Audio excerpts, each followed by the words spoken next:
안녕하세요.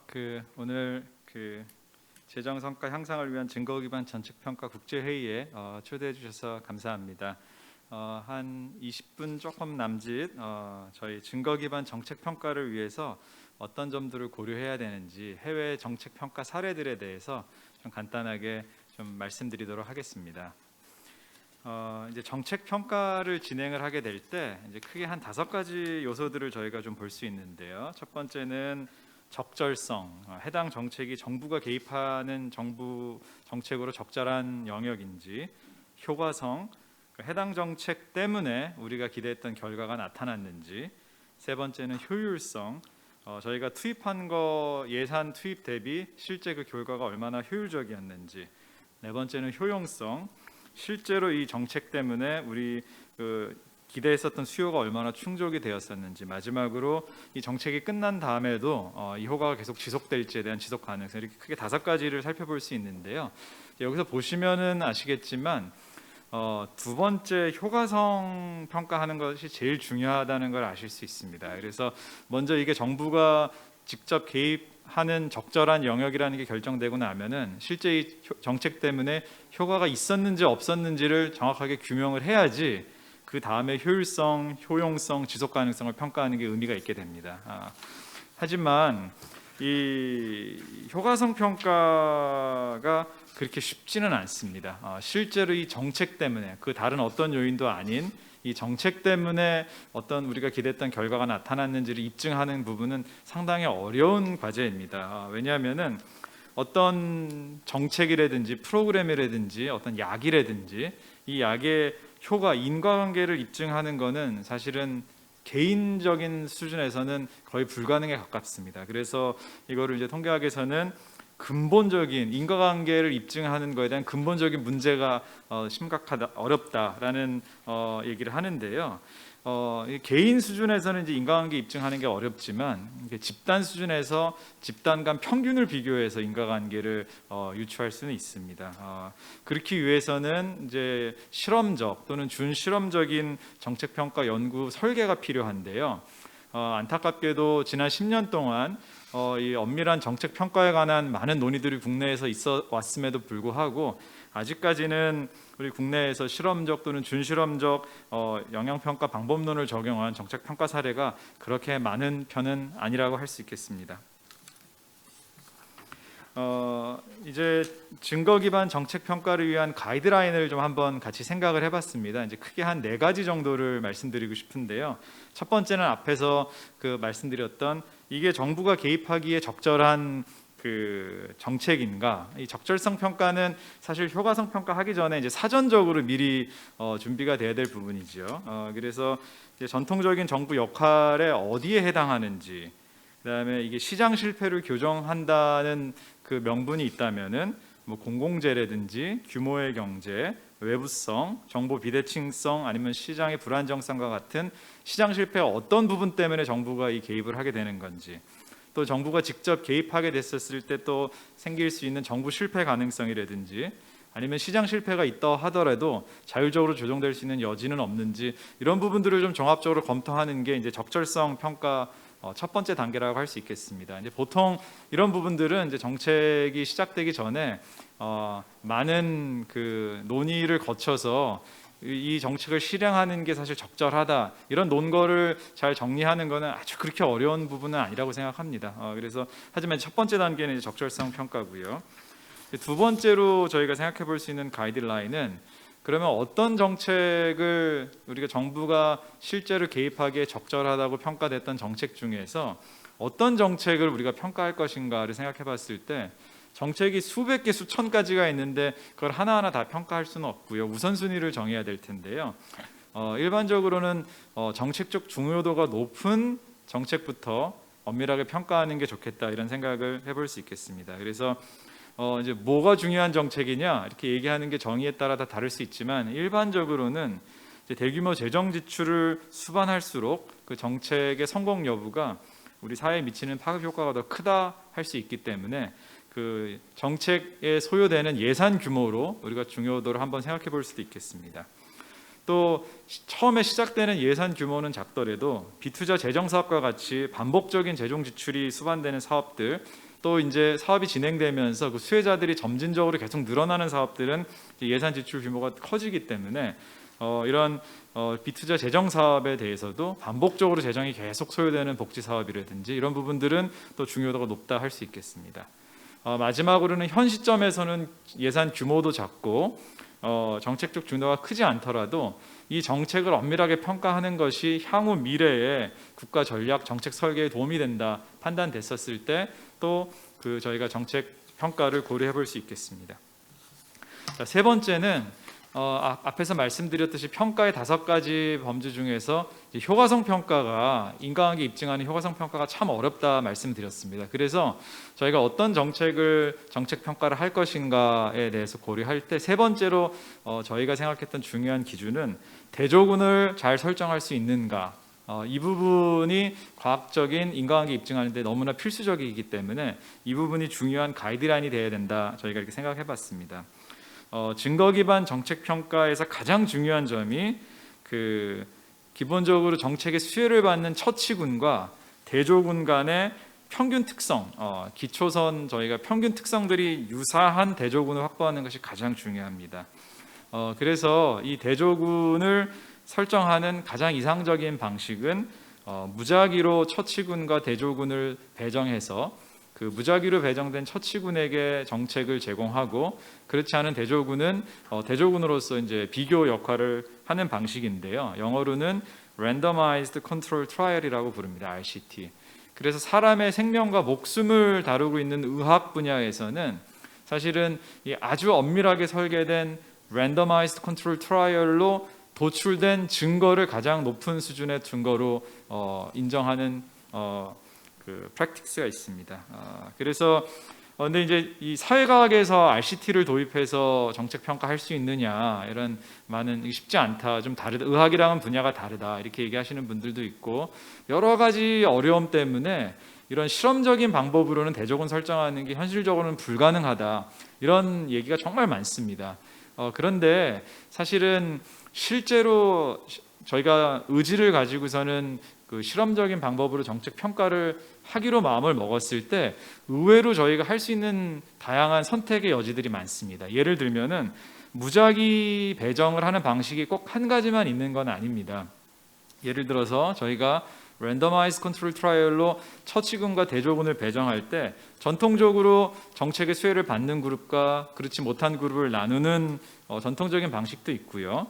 또 하나는 모두가 다 정책을 받게 되는데 저희가 어떤 특정 정책은 저희가 운영하는 데에 대한 제약도 있을 수 있고 인력의 제약도 있을 수 있고 있기 때문에 누군가는 먼저 받아야 되고 누군가는 나중에 받아야 되는 상황도 많이 나옵니다. 이때는 저희가 다 이 정책의 혜택을 받게 되지만 이 정책의 혜택을 받는 시점을 무작위로 배정할 수도 있습니다. 또 하나는 모두가 다 보편적으로 받을 수 있는 정책도 그 정책의 참여율이 높지 않은 경우에는 그 정책을 더 잘 참여할 수 있도록 그 정책을 더 잘 받을 수 있도록 저희가 문자 메시지도 보내줄 수 있고 참여할 수 있는 인센티브를 더 추가로 제공해 줄 수도 있고 이런 식으로 사실 다양한 방식으로 저희가 대조군을 설정할 수 있는 방식이 많기 때문에 저희가 사전적으로 이 실험적인 방법론으로는 사회과학 특히 정책을 평가하는 것은 어렵다 이렇게 사전적으로 단정 지을 필요는 없다 생각을 합니다. 이 대조군 설정하는 것이 너무나 중요하기 때문에 이 대조군 설정에 다양한 방법이 있다라는 부분들을 조금 더 자세하게 설명드리고 싶습니다. 아까 말씀드렸던 첫 번째 정책 수혜자를 무작위로 배정하는 방식은 가장 일반적인 방식이라고 할 수 있겠습니다. 대표적인 해외 사례로 미국 테네시 주에서 그 학급 숫자를 좀 줄였을 때 이게 아이들의 교육 성과에 도움이 되는지를 살펴보고 싶은 정책 실험이 있었습니다. 이게 스타 프로젝트라고 하는데요. Student Teacher Achievement Ratio라고 이름을 지었습니다. 그래서 이거는 원래 한 20명, 23명 정도 있었던 통상적인 학급을 무작위로 반 정도는 13명 정도로 줄여주는 그런 교육 실험이었었는데요. 이제 나중에 장기 효과성 평가를 진행해봤을 때 학급 숫자가 작았던 반에 무작위로 배정됐던 아이들의 나중에 노동시장에서의 성과라든지 여러 가지 성과들이 훨씬 더 좋았다라는 결과가 나왔습니다. 또 미국 오레곤주에서는 그 건강보험이 없는 사람들에 대해서 그 메디케이드를 무작위 로터리로 뽑아서 주는 그 건강보험 정책 실험을 진행을 했었습니다. 이것도 역시 이 정책의 혜택을 받는 사람과 받지 못한 사람을 무작위로 뽑았던 그 방식이라고 할 수 있고요. 최근에 화제를 모았던 핀란드의 기본소득 정책 실험도 이 방식으로 처치군과 대조군을 배정한 경우라고 할 수 있겠습니다.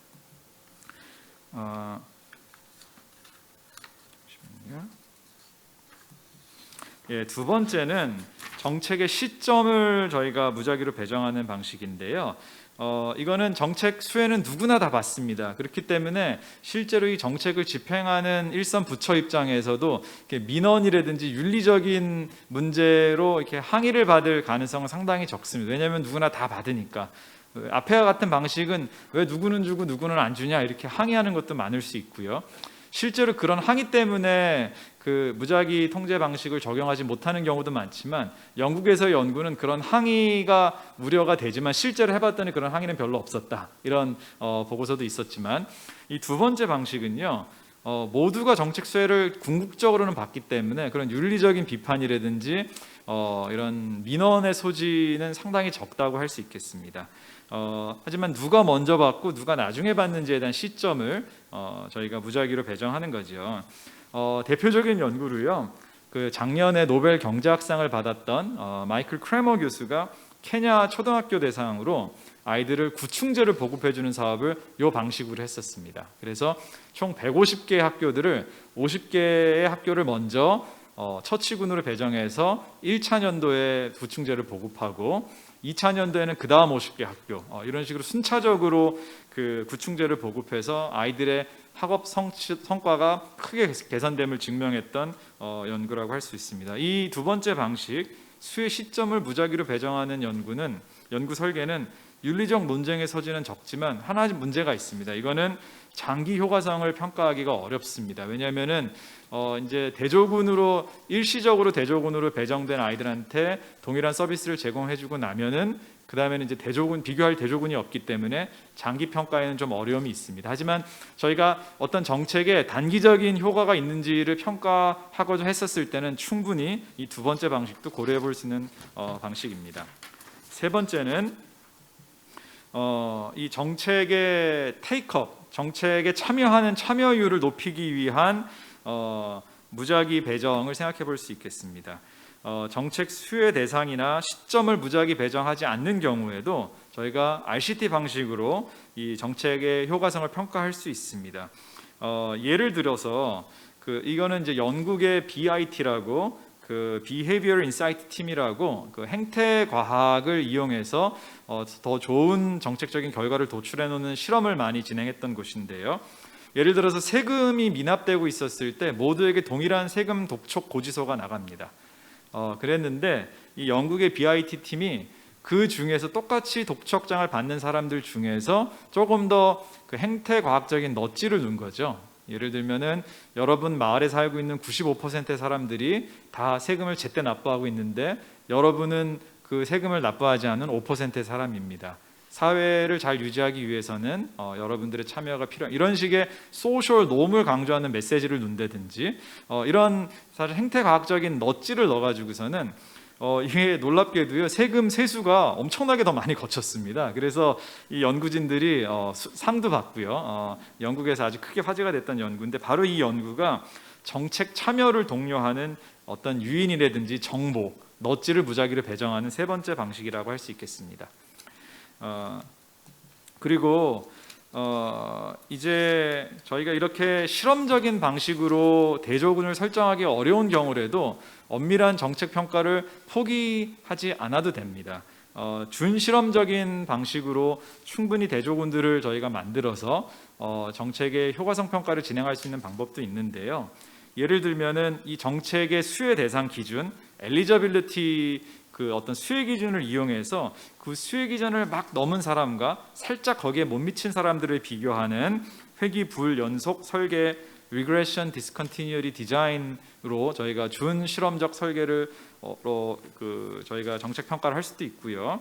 또 하나는 이제 그 Randomized Control Trial과 같이 아주 엄밀한 수준의 과학적 인과관계를 도출하기에는 한계가 있지만 저희가 좀 유사한 대조군들을 이제 매칭해서 그 매칭된 대조군의 사후 사전 결과의 변화와 저희가 정책에 수혜를 입었던 처치군의 사전 사후의 그 변화를 비교하는 이중차분 분석도 저희가 준실험적 정책평가 방법으로 고려할 수 있습니다. 저희 연구진이 생각하는 엄밀한 과학적 인과관계를 도출하는 정책평가의 최저점, 그 바텀 라인이라고 저희가 생각하는 부분은 이 매칭을 통해서 대조군을 설정하고 무작위 배정은 아니더라도 최소한 대조군을 설정하고 나서 그 대조군과 처치군의 사전 사후를 비교하는 이런 이중차분 분석이 엄밀한 정책 효과성 평가의 최저 기준점이 아닐까 이런 생각을 해봤습니다. 자, 마지막으로 가이드라인의 네 번째는 이제 데이터 이슈입니다. 저희가 그 데이터가 없이는 그 엄밀한 실증 연구를 하기가 참 어렵습니다. 그래서 이 정책 평가를 통해서 그 결과를 신속하게 예산 과정에 반영하려면은 데이터를 가급적이면 단시간 내에 수집을 해야 되는데 이 데이터를 수집하는 게 정말 쉽지 않은 일입니다. 그래서 크게 두 가지 방식을 생각해 볼 수 있는데요. 표본 조사를 통해서 저희가 데이터를 수집할 수 있겠지요. 근데 이거는 장단점이 있습니다. 우리 정책을 평가하는 연구자들이 꼭 필요한 질문을 잘 그때그때 맞춤형으로 설계해서 질문할 수 있는 큰 장점이 있지만 이 조사 과정에서 비용도 많이 크고요. 저희가 예를 들어서 50만 명 대상으로 설문조사를 한다. 이거 보통 예산과 보통 큰 시간이 소요되는 게 아니겠지요. 그래서 표본 조사의 장단점은 그렇고요. 두 번째는 정부가 갖고 있는 빅데이터, 행정 데이터를 직접 이용해서 정책을 평가하는 것도 고려할 수 있습니다. 예를 들면 건강보험 DB라든지 고용보험 DB, 국세청 데이터들을 이와 같은 행정 데이터들을 통해서 별도의 조사 없이 저희가 이런 빅데이터를 실시간으로 접근해서 정책의 평가를 할 수 있는 장점이 있습니다. 이 부분은 시간도 빠르고 대규모 예산도 들지 않지만 저희가 정책 평가에 꼭 필요한 변수가 또 빠져 있을 수도 있습니다. 그런 단점이 있고요. 그래서 해외에서 진행된 사례들을 보면은요, 이 두 가지를 다 적절하게 상보적으로 사용을 합니다. 미국 오레곤주에서의 건강보험 정책 실험의 경우에는요, 오레곤주에 있는 모든 병원의 행정 데이터를 다 액세스를 해서 분석을 했습니다. 거기에 이 참여했었던 사람들과 대조군 사람들을 무작위로 표본을 뽑아서 실제로 그 건강보험을 갖게 됐었을 때 정서적인 만족감이라든지 경제 지출 이런 부분들도 표본조사로 조사를 해서 이 빅데이터 행정 데이터와 표본조사를 동시에 같이 이용했던 사례가 미국 오레곤주의 건강보험 정책 실험이라 할 수 있겠습니다. 그래서 이렇게 가이드라인을 좀 한번 크게 정리했었을 때요, 이게 정부 개입이 적절한 정책인지, 정책이 얼마나 중요한지, 대조군이 설정 가능한지, 그 다음에 행정 데이터와 국내 패널 여러 가지 그 빅데이터랑 연계가 가능한지 이 네 가지를 큰 가이드라인으로 생각을 해봤는데요. 저희 연구진에서는 그 가중치를 한번 더 봤어요. 그래서 정책적 중요도에 가장 큰 가중치를 주고요. 잠시만요. 그 정책적 중요도에 가장 큰 가중치를 주고, 그 다음에 그 엄밀한 효과성 평가를 하기 위한 대조군 설정 여부에 두 번째 큰 가중치를 줘서 그 정책적인 중요도가 높은 사업이 실험적 또는 준실험적 방식으로 대조군을 설정할 수 있는 경우에 저희가 선별적으로 그 정책 실험을 정책 평가를 진행하는 게 좋겠다 이런 생각을 해봤습니다. 모든 정책을 다 정책 평가를 엄밀하게 할 수는 없습니다. 저희가 우선순위를 정해야 되는데 우선순위를 정하자면은 정책적 중요도가 높은 사업, 그다음에 과학적 인과관계를 입증할 수 있는 대조군 설정이 가능한 사업에 우선순위를 둬야 되지 않을까 생각해봤습니다. 이제 연구진 구성 관련해서 좀 제안을 드리고 싶은데요. 1960년대, 70년대에 그 유럽과 그 선진국에서 이 정책 평가가 적극적으로 확산되던 초창기 시절에는요, 일선 사업 부처에서 사업도 실행하고 정책 평가도 진행을 했었습니다. 이제 이 모델은 초창기 모델은 실제로 정책을 실시하는 인력과 평가 수행하는 인력이 긴밀하게 협력할 수 있는 장점도 있지만 정책 평가의 전문성도 많이 떨어졌었고요. 독립성도 많이 떨어졌었죠. 그래서 사실은 정말 많은 정책의 평가 보고서가 양산이 됐었는데요. 좀 아주 강하게 비판하는 학자들은 쓸데있는 보고서가 단 한 건도 없었다, 이렇게 크게 비판하는 경우도 있었고요.